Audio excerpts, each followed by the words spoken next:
Welcome to the 11 Plus Exam Daily Vocab Show, where we build your 11 Plus exam vocabulary one word at a time. Today's word is unbalanced. It is spelt U-N-B-A-L-A-N-C-E-D.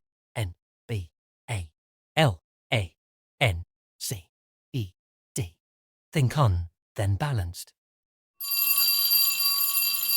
Before we get into today's word, if you're taking your 11 Plus exam this year, we are here to help. Visit the Exam Coach website and you can find loads of great resources, from practice papers to 11 Plus exam planning tips. Remember to take a look at the upcoming courses and workshop schedule. On weekends and over the school holidays, we help children master their 11 Plus exam skills in order to gain entry to their first choice grammar or independent school. Now, back to today's word.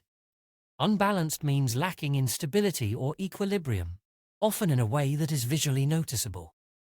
It's a great word to use when you want to talk about something that is not stable, symmetrical, or well-proportioned.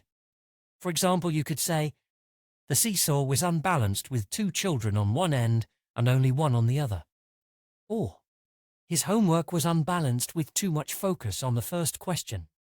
The word unbalanced comes from the Old English word unbalancian, which means to disturb the balance, referring to something that is not in balance or equilibrium.